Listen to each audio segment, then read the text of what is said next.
চক্ষুর মিলিত যেন তস্ময় শ্রী রম গুরবে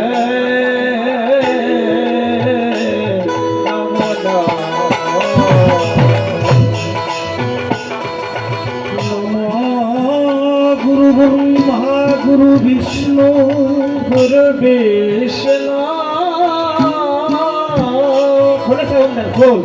গুরুদেব মহেশ্বর মহেশ্বর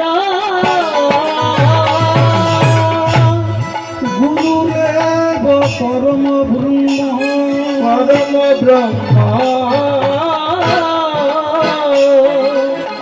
তস্মৈ শ্রী গুরুবে নমঃ গুরুবে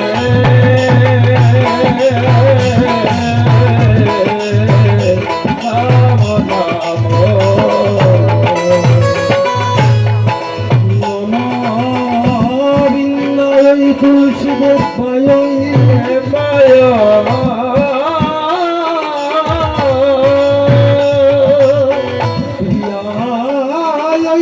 কেশব রাজা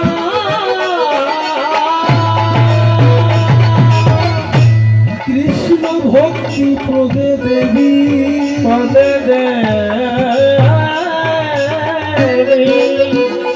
সত্যভক্তই নম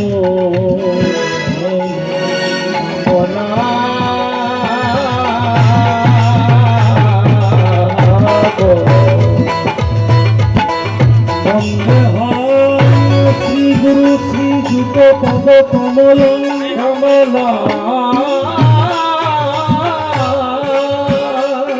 শ্রী গুরু নবৈষ্ণবাঙ্ক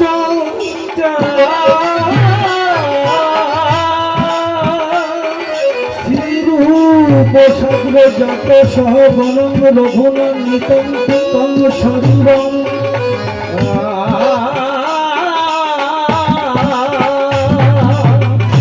দ্বৈত সর্বভূতং পরিজন সহিতং শ্রীকৃষ্ণ চৈতন্য দেবং শ্রী রাধা কৃষ্ণ পাবনং সহগণং ললিতা বিশ্বকালিকা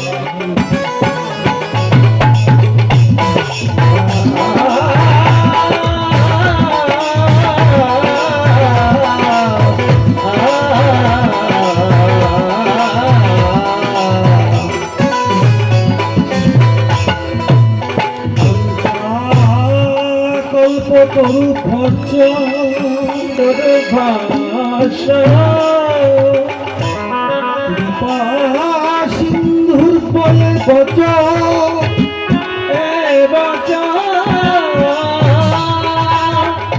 পতিতানাং পাবনে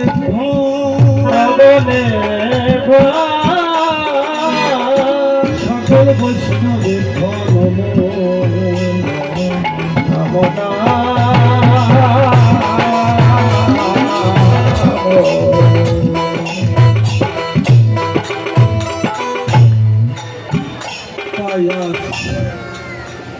এই অন্ধকার নববৃন্দাবন ধামে উপস্থিত সুদীজন বৈষ্ণবজন ভাগবতজন উপস্থিত ভক্তিমতী মায়েরা সর্বাগ্রে সবার চরণে আমার জন্মান্তর কোটি কোটি কেননা এ জগতে ভক্তের যদি কৃপা না হয় ভগবানের কখনো কৃপা হয় না। আগে চাই ভক্তের কৃপা। যে কথাটা শ্রীমদ্ ভগবত শাস্ত্রে বললেন, কি বললেন? ভগবান নিজেই বললেন, যমদ ভক্তং সমে প্রিয়ম, একমাত্র ভক্তই হচ্ছে তার প্রিয়, আর তিনি ভক্ত মাঝেই বিরাজ করে থাকেন। ভাগবতে কি বললেন? ভগবান নিজে বললেন যে বৃন্দাবন পরিত্যাজং পাদমেকং ন গচ্ছামি, আমি বৃন্দাবন ছেড়ে এক পাও কোথাও যাই। আবার নারদকে বললেন যে নারদ আমি কোথায় থাকি জানো, যে নাহং তিষ্ঠামি বৈকুণ্ঠে যোগিনাং হৃদয়েন চ মদ ভক্তাং যত্র গায়ন্তি তত্র তিষ্ঠামি। হে নারদ, আমি বৈকুণ্ঠেও থাকি না, আমি যোগীদের হৃদয়েও থাকি না। যেখানে আমারই ভক্তগণ আমারই গুণগান কীর্তন করে সেখানে আমি একা না, রাধারই সহিত আমি উপস্থিত থাকি। তাই আজ আমাদের এই চুমূর্তি শ্রীধাম বৃন্দাবনে উপস্থিত হয়েছেন। কেমন করে কার উদ্দেশ্যে? গোপীনাথ দাস ব্রহ্মচারী উপলক্ষে। কেননা একজনের উপলক্ষেই তো সব কিছু হয়। যেমন মায়াটা, শাস্ত্রে কি বললেন? কৃষ্ণ সূর্য সম মায়া অন্ধকার, যাহা কৃষ্ণ তাহা নাহি মায়ার অধিকার। কৃষ্ণ নাম করলে কি হয়? মায়া মুক্ত হয়ে যায়।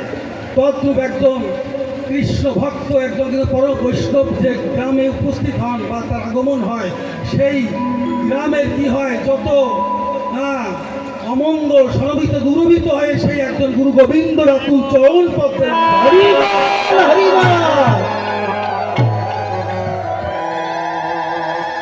তাই আজ ভগবান দেখুন, ভগবান তো বিরাট ভগবান, ভগবান তো ছোট নয়।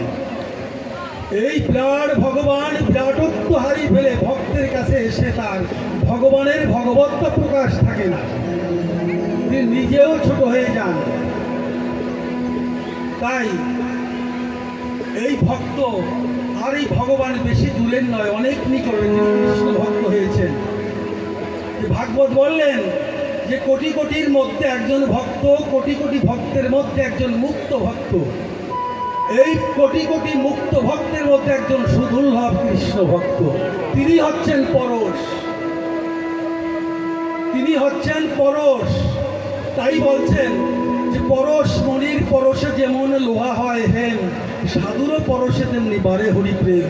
এই জগতে তুমি তুই প্রেমকে জাগাতে চাও, একমাত্র ভক্ত সঙ্গ সাধু সঙ্গ করো। তাই আজ ভগবানের ভগবত্তা প্রকাশ রাখেনি। এই বিশ্ব জগতে দেবতারা পর্যন্ত যার ভয়ে ভীত, তিনি আজ ভীত কার কাছে? মায়ের কাছে। কেমন করে? ভালোবাসার বন্ধনে। এই যে শান্ত দাস্য সাক্ষ্য বাৎসল্য মধু, ভগবানকে পেতে হলেও কিন্তু তার সাথে একটা সম্বন্ধ স্থাপন করতে হবে। কেমন? যে সম্বন্ধ লইয়া ভজে তারে কৃষ্ণ নাহিতে যে, আর সব মরে অকারণ। সে সম্বন্ধ নাহি যার, বৃথা জনম গেল তার, সে বড় পশু আচার। এই সম্বন্ধটা, আমাদের সম্বন্ধটা যে কি? জীব কৃষ্ণ নিত্য দাস, আমরা হচ্ছি তার দাস। দাসের কার্য কি? সেবা করা। তো এই জগতে ভগবানকে চিনতে হলে কিন্তু গুরুর সান্নিধ্য যেতে হবে। গুরু ছাড়া কিন্তু গোবিন্দ মেলবে না। কেননা তাই বলছেন, গুরু পদে না ভজিলে কৃষ্ণ মেলে না, কত সাধন ভজন স্মরণ কীর্তন মিশে কল্পনা। ভগবানও কিন্তু কাঁদেন, ভগবানও কিন্তু প্রতিটা জীবের জন্য কাঁদেন। কেন কাঁদেন? ভগবান কাঁদেন ওরা কবে আমার কাছে ফিরে আসবে। প্রতিটা জীব তো আমরা এসেছি ভগবানের অঙ্গ থেকেই জগৎ এসেছি, তারই অংশভূত। আবার এই জগৎ থেকে আমাদের ফিরে যেতে হবে ভগবানের কাছে। যে পর্যন্ত না যেতে পারবো সে পর্যন্ত কিন্তু আমাদের এই ৮৪ লক্ষ জনি ভ্রমণ করতে হবে। আমাদের গন্তব্যস্থান হচ্ছে সেই গোবিন্দের চরণ। তাই ভগবান বলছেন যে আমি প্রতিটা জীবের জন্য কাঁদি। কেমন করে কাঁদি? ওরা কবে আমার কাছে ফিরে আসবে। তো আমি তো সবসময় যেতে পারি না, আমি যাই। আমি কিভাবে যাই?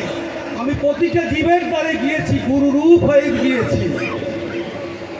প্রতিটা জীবের দ্বারে গিয়েছি, আমি ভক্ত রূপে গিয়েছি। প্রতিটা জীবের দ্বারে গিয়েছি, আমি বৈষ্ণব রূপে গিয়েছি। তাই শ্রুতি সমাগত ভক্ত ভক্ত মায়েরা অনেক বক্তা আছেন, তো সময় নেই, তো অল্প সময়ের মধ্যে আলোচনা করা না। তো যাই হোক, আমরা এই নববৃন্দাবন ধামে এসেছি। কেননা গুরু হচ্ছে কি? ভগবানের একটা স্বরূপ। গুরুর কৃপা যদি, হয়তো কৃপা যদি শিষ্যর প্রতি না হয়, আর এটা হবে তো কর্মের মাধ্যমে। সাধুসঙ্গ, নরোত্তম ঠাকুর মহাশয় কি বললেন? সাধুসঙ্গ অনুক্ষণ মার্জন হয় ভজন। তোমার ভজনকে মার্জনা করতে হলে তোমার সাধুসঙ্গ করতে হবে। এই জগতে সাধুসঙ্গ ভক্ত সঙ্গ ছাড়া কিন্তু কোনো কিছু হওয়ার সম্ভাবনা নয়। তাই আজ আমরা এই নববৃন্দাবন ধামে এসেছি, কেননা ভক্ত ভগবান বেশি দূরের নয়, অনেক নিকটে। ভক্ত এবং ভগবান অনেক নিকটে। ডক্টর মহানন্দতমাচার্যজি বললেন যে সসীম মানুষের প্রসাধন অসীমের দিকে, অসীম ভগবানের অবতরণ সসীমের প্রাণ করে। ওই মানুষ উঠে ভগবান নামে, মাঝখানে দেখা হয় দুজনার, মানুষ ছুটে সাধনায়, ভগবান নামে করুণায়, মিলন ঘটে খাওয়া ঘাটে। আজ এখানেই ভক্ত ভগবানের মধুর মিলন, এখানেই হরিবল হরিবল। জয় শ্রীপতি রাধেশ্যাম।